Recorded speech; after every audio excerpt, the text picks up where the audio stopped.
Hello everyone, welcome to achievers camp. So हम लोगों ने फर्स्ट वीडियो ऑफ ग्रामर कर लिया है और मैंने आप लोगों को ये क्वेश्चन एज अ होमवर्क दिया था। मैंने कहा था घर पे सॉल्व करने के लिए, तो चलो पहले इसका आंसर्स डिस्कस कर लेते हैं, फिर हम लोग सेकंड मतलब प्रोनाउन में कैरी फॉरवर्ड करेंगे, आगे के रूल्स को कैरी फॉरवर्ड करेंगे।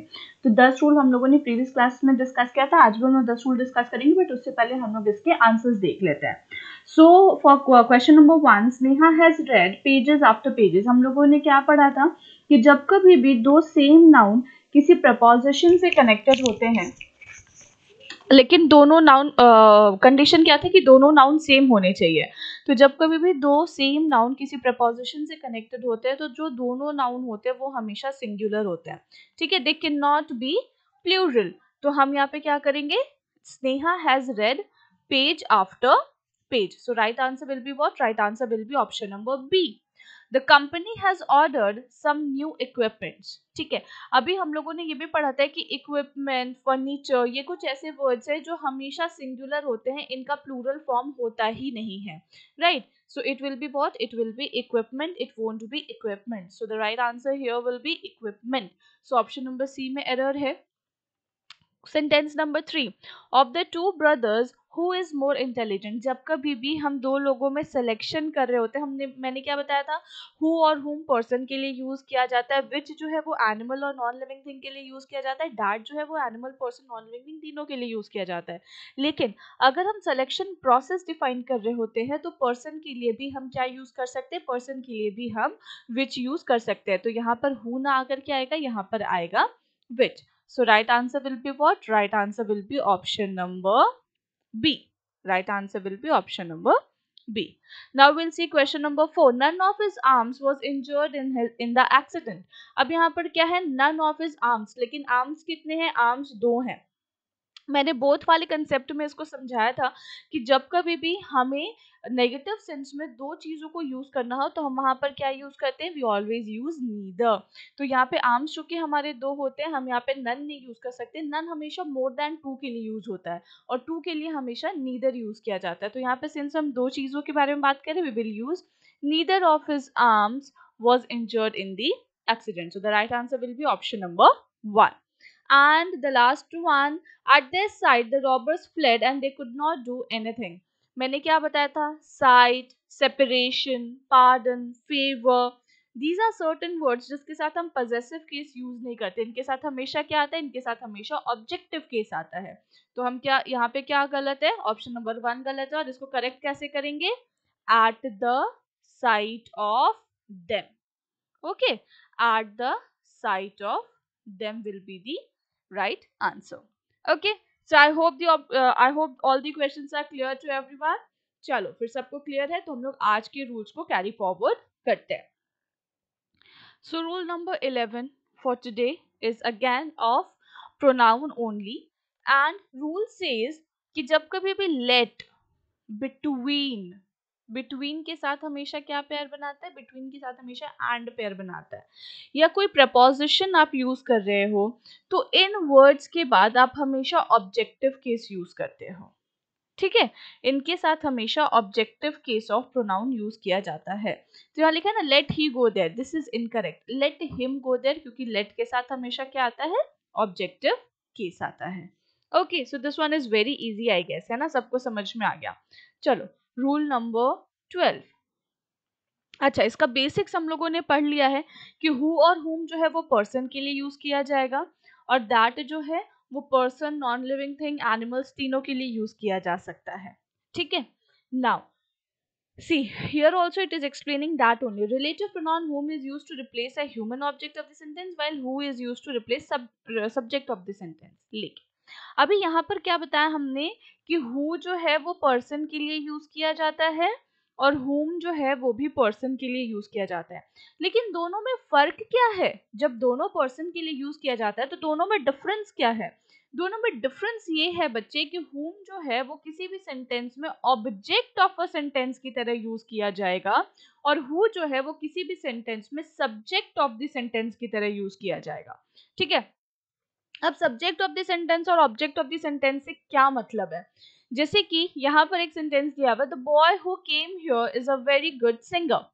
ठीक है, अब यहाँ पर देखो, the boy who came here, ठीक है, तो यहाँ पर तो बॉय को ही डिफाइन कर रहा है, ठीक है, is a very good singer. अब यहाँ पे दो वर्ब है, verb one is came and verb two is, ठीक है। अब verb one is for the subject the boy, लेकिन जो यहाँ पर वर्ब टू है वो कौन से सब्जेक्ट के लिए है, तो बच्चे ये यहाँ पर हु के लिए यूज किया गया है, ठीक है। हु यहाँ पे सब्जेक्ट ऑफ द सेंटेंस की तरह यूज किया गया है और उसके लिए हमेशा वर्ब आएगा सेंटेंस में, ठीक है। लेकिन अगर हमने सेंटेंस को इस तरीके से लिखा होता कि Vishal Vishal is a very good singer, is a very good singer whom everybody appreciates, ठीक है। अब देखो एक डिफरेंट फॉर्म ऑफ सेंटेंस है, Vishal is a very good singer whom everybody appreciates। क्या हम यहाँ पर whom की जगह पे who लिख सकते हैं? क्या आप यहाँ पर whom की जगह पे who लिख सकते हो? अगर देखा जाए तो बेटा विशाल यहाँ पर क्या है, सब्जेक्ट वन, वर्ब यहाँ पर सब्जेक्ट वन का वर्ब यहाँ पे क्या है, is, so verb one is and subject one is Vishal. Now will see everybody is subject two, right, and appreciate is verb two, मतलब इस सब्जेक्ट के लिए ये वर्ब आया हुआ है, करेक्ट। लेकिन अब यहाँ पर ये जो whom यूज किया गया है, यहाँ पर ये जो whom यूज किया गया है, अगर हम यहाँ पे who यूज करते हैं तो who भी सब्जेक्ट ऑफ द सेंटेंस है, तो who के लिए भी कोई वर्ब आना चाहिए यहाँ पर, लेकिन यहाँ पे तो कोई और वर्ब आ नहीं रहा, right. So in a simple language जब कभी भी वर्ब यूज नहीं किया गया है सेंटेंस में, तो आप वहां पर who को यूज नहीं कर सकते हैं, वहां पर हमेशा whom आएगा which is object of the sentence, ठीक है। सो who जो है वो सब्जेक्ट ऑफ द सेंटेंस की तरह यूज किया जाता है और whom जो है ऑब्जेक्ट ऑफ द सेंटेंस की तरह यूज किया जाता है, यही डिफरेंस है दोनों में, हालांकि दोनों पर्सन को ही डिफाइन करने के लिए यूज किए जाते हैं। यहाँ पर who जो है वो उस पर्टिकुलर बॉय को डिफाइन करने के लिए यूज किया गया है and the sentence I have written in that whom जो है वो विशाल को डिफाइन करने के लिए लिखा गया है, correct. I hope the rules are clear to everyone. किसी को कोई भी डाउट है तो कमेंट सेक्शन में पूछिएगा, या फिर पर्सनली बात करना चाहते हैं तो टेलीग्राम चैनल ज्वाइन करके मुझसे डिस्कस कर सकते हैं। Now we'll see rule number 13. Rule number 13 says superlative degree none, no one, anyone, much, little are followed by that relative pronoun. अब बच्चे जब आपने who और whom को पढ़ा पर्सन के लिए, तो भाई that भी तो किसी ना किसी चीज के लिए यूज किया जाता होगा, which हम एनिमल और नॉन लिविंग थिंग के लिए यूज कर दे रहे हैं, who whom को हम पर्सन के लिए यूज कर दे रहे हैं, that को बोलते हैं तीनों के साथ यूज किया जाता है, लेकिन कब, in which circumstances? तो in these circumstances that is used, जब कभी भी किसी सेंटेंस में सुपरलेटिव डिग्री होगा या none, no one, any one, much, little ऐसे वर्ड्स यूज किए जाएंगे, सेम, द ओनली ऐसे वर्ड्स यूज किए जाएंगे, तो बच्चे वहां पर आप हमेशा दैट रिलेटिव प्रोनाउन यूज करेंगे, no matter whatever is the subject, ठीक है। जैसे यहाँ पर लिखा हुआ है सीता और हमने लिख दिया स्मार्टेस्ट। अब smartest is what, smartest is superlative degree, superlative degree के साथ हु नहीं आएगा, सुपरलेटिव डिग्री के साथ हुम नहीं आएगा, सुपरलेटिव डिग्री के साथ हमेशा दैट आएगा, ठीक है। अगर नन कहीं पर यूज किया हुआ है, नो वन यूज है, एनी वन यूज है, मच यूज है, लिटिल यूज है, द सेम यूज है, द ओनली यूज है, तो वैसे सेंटेंसेस में आप कोई भी और रिलेटिव प्रोनाउन यूज नहीं करेंगे अदर देन दैट, वहां पर हमेशा that as a relative pronoun use किया जाएगा, correct. So I hope you have understood the difference between who, whom and that. Who, whom person के लिए use किया जाएगा, लेकिन who as a subject of the sentence, whom as a object of the sentence, that person, non-living thing, animal सबके साथ use किया जाएगा, but in special cases, and that special cases are superlative degree or the words where none, no one, anyone, much, little, the same, the only are used. Okay, so I hope this is also clear to everyone. Now we'll see rule number 14. Rule number 14 says when a pronoun is used as the complement of the verb to be, it should be in a nominative case. इसको बहुत simple language में मैं आपको समझाती हूँ। आप कभी भी खुद को किसी से कंपेयर कर रहे हो या किसी को भी किसी से कंपेयर कर रहे हो, मैंने प्रीवियस क्लास में भी बताया था कि नॉमिनेटिव डिग्री नॉमिनेटिव डिग्री से मतलब सब्जेक्टिव केस हमेशा सब्जेक्टिव केस से कंपेयर होते हैं, ऑब्जेक्टिव केस हमेशा ऑब्जेक्टिव केस से कंपेयर होते हैं। ये मैंने प्रीवियस क्लास में भी आप लोगों को पढ़ा रखा है, करेक्ट। इन वही चीज यहाँ पे दोबारा से रिपीट हो रहा है कि इफ आई वर हर, अगर मैं उसके जैसा होता, मैंने खुद को उसके जगह पे रखा, ठीक है। अगर आप किसी भी पर्सन को रिप्लेस कर रहे हो विथ एनी अदर पर्सन, तो आप हमेशा नॉमिनेटिव केस में ही रिप्लेस करोगे, वहां पे आप ऑब्जेक्टिव केस में रिप्लेस नहीं कर सकते, ठीक है। इफ आई वर हर, तो you will always say if I were she, if I were he, ठीक है। If I were the prime minister, तो जो भी आएगा वहां पे नाउन या नॉमिनेटिव केस ही आएगा, वहां पे ऑब्जेक्ट यूज नहीं किया जाता, ठीक है। तो when you are replacing someone और you are complementing the pronoun, तो वहां पर you will always use nominative case. So I hope this rule number 14 is also clear to everyone.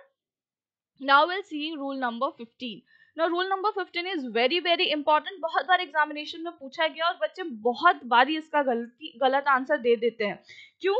क्योंकि हम बच्चों को ये सिखाते हैं कि बच्चे जब कभी भी मैस्कुलिन जेंडर के बारे में बात किया जाए या कभी भी ऐसे जेंडर के बारे में बात किया जाए जिसका हमें पता नहीं है, कभी भी ऐसे सब्जेक्ट के बारे में बात किया जाए जिसका जेंडर हमें डिफाइंड नहीं है, तो हम वहां पर हमेशा मैस्कुलिन जेंडर यूज करते हैं, ठीक है। This is what is the basic rule says.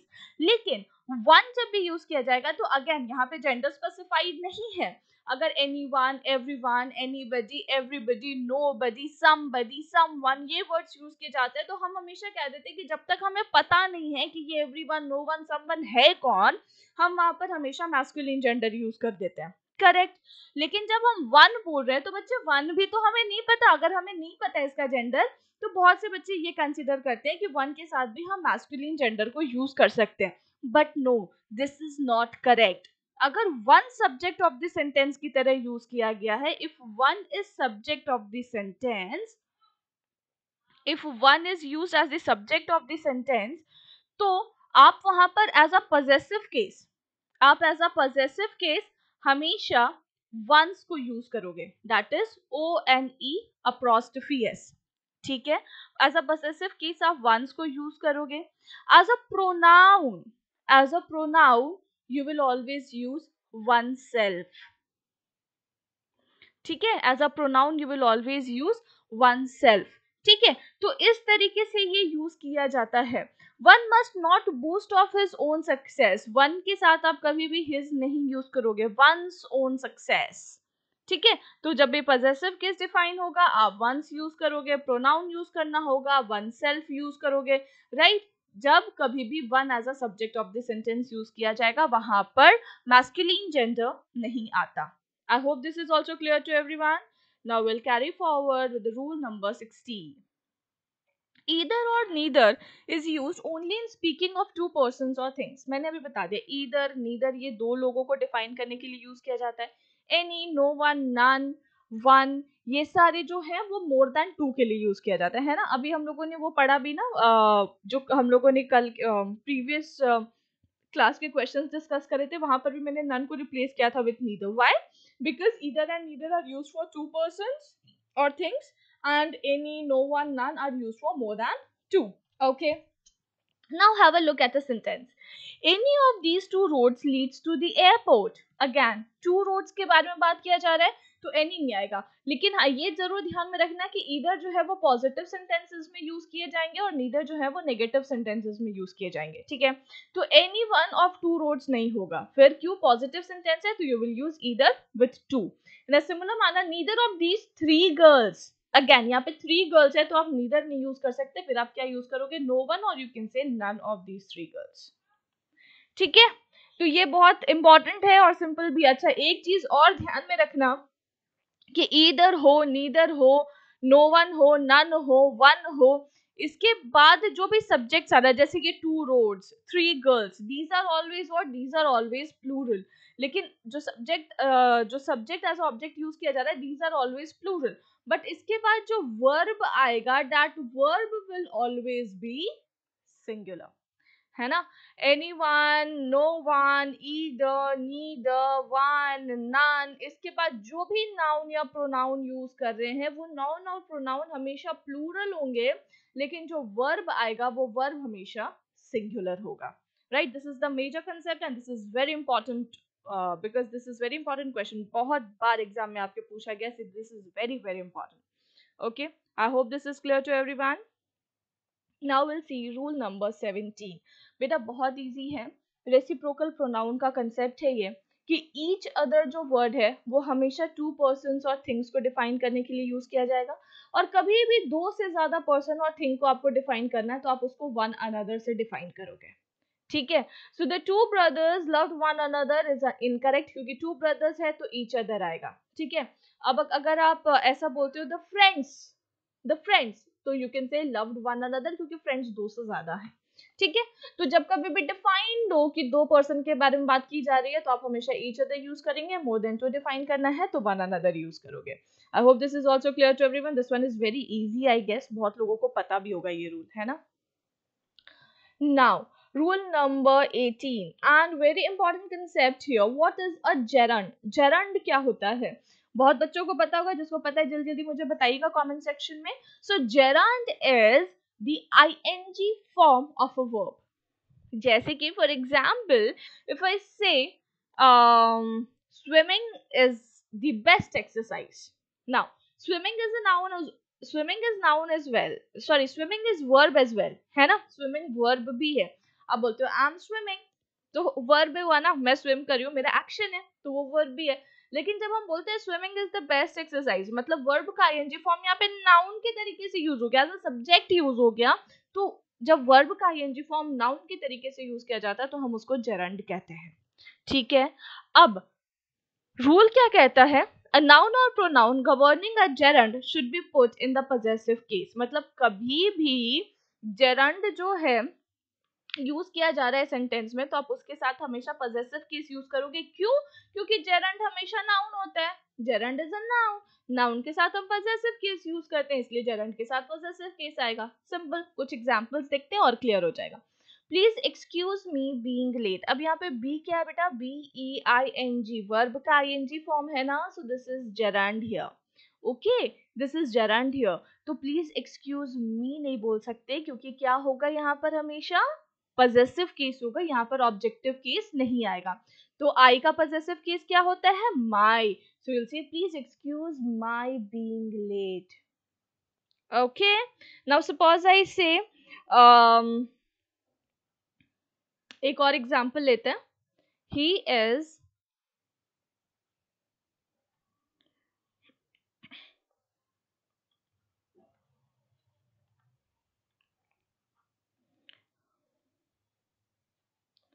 I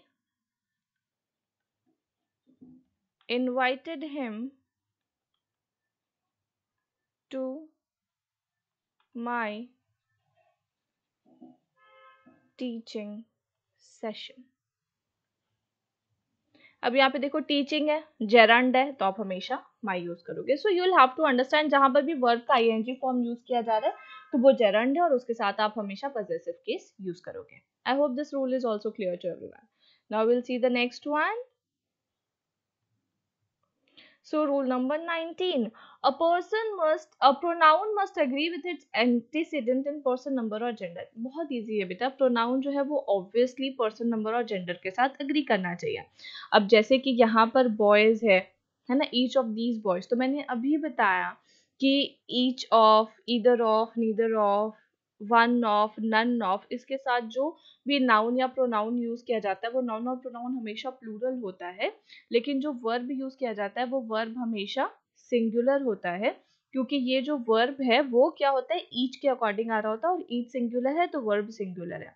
अब बेटा वर्ब सिंगुलर है ना, तो उसके बाद आने वाला प्रोनाउन भी सिंगुलर होगा, उसके बाद आने वाला एडजेक्टिव भी सिंगुलर होगा, उसके बाद जो चीजें भी आ रही हैं वो सारी चीजें सिंगुलर होंगी। अगर जेंडर पता है तो उसके अकॉर्डिंग यूज करोगे, अगर जेंडर नहीं पता है तो मास्कुलिन जेंडर सिंगुलर यूज करोगे। सिंस यहाँ पे देखो सिंगुलर वर्ब यूज है तो आप यहाँ पे देयर प्लूरल प्रोनाउन यूज नहीं कर सकते, आपने यहाँ पे क्या यूज करना है, सिंगुलर प्रोनाउन। बॉयज है, हमें पता है मैस्कुलिन जेंडर है, तो हमने यहाँ पर मैस्कुलिन जेंडर सिंगुलर प्रोनाउन को यूज किया हुआ है, ठीक है, दिस इज क्लियर। वर्ब जो होगा उसके बाद आने वाला जो भी प्रोनाउन होगा, जो भी एडजेक्टिव होगा, वो वर्ब से एग्री करेगा। वर्ब सिंगुलर तो pronoun adjective singular, verb plural तो प्रोनाउन एडजेक्टिव प्लूरल, ठीक है। और वर्ब जो है वो हमेशा सब्जेक्ट से एग्री करेगा। Subject singular, verb singular, subject plural, verb plural. इसको थोड़ा और डिटेल में हम लोग सब्जेक्ट वर्ब एग्रीमेंट में समझेंगे। I hope this is clear. Now we'll see the last rule for today. When two or more singular pronouns joined by and refer to the same person or thing, a pronoun used for them must be in the singular form. ये simple सा ये कहना चाह रहा है कि जब कभी भी दो सब्जेक्ट एंड से कनेक्टेड है, ठीक है, और आर्टिकल जो है वो आप फर्स्ट सब्जेक्ट के पहले यूज कर रहे हो, ठीक है, तो इसके बाद जो वर्ब आता है वो वर्ब सिंगुलर आता है, ठीक है। अब वर्ब सिंगुलर आ रहा है तो उसके बाद आने वाला प्रोनाउन जो है वो भी सिंगुलर होगा। अग्रीड। लेकिन अगर दो सब्जेक्ट है वो एंड से कनेक्टेड है और दोनों सब्जेक्ट के पहले आर्टिकल आ रहा है, यहां भी आर्टिकल है और यहां भी आर्टिकल है, तो जो आप वर्ब यूज करोगे वो वर्ब प्लूरल होगा, और वर्ब प्लूरल होगा तो उसके साथ आने वाला प्रोनाउन भी प्लूरल होगा। अब ऐसा क्यों होगा? अब जैसे यहाँ पे लिखा है the collector and district magistrate, अब यहाँ पर एक ही के साथ आर्टिकल यूज्ड है, फर्स्ट वन के साथ, तो इसका कहने का मतलब है कि एक ही पर्सन है जो कलेक्टर भी है और डिस्ट्रिक्ट मजिस्ट्रेट भी है।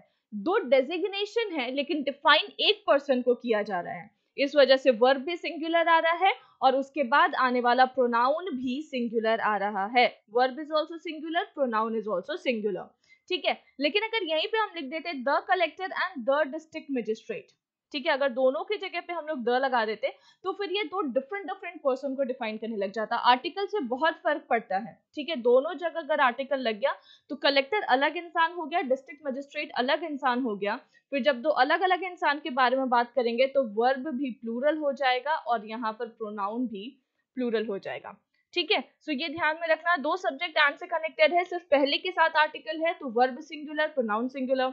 दो सब्जेक्ट एंड से कनेक्टेड है और दोनों के साथ आर्टिकल यूज्ड है तो वर्ब भी प्लूरल एंड प्रोनाउन भी plural. Okay, so this is very important. Now I hope this is also clear to everyone. तो बेटा these are the questions based on the rules we have done today. Kindly solve it at home, सबकी अपने अपने घर में इसको solve करिए। फिर हम लोग नेक्स्ट क्लास में, जो कि ट्यूसडे होगा, ट्यूसडे, थर्सडे, सैटरडे, हम 3 दिन क्लास करते हैं at 6 PM in the evening. सबको इसको सॉल्व करना। Next class on Tuesday 6 PM, I tell you the answer there, we will discuss it there. Okay, till then, bye bye, take care everyone, see you in the next class, bye.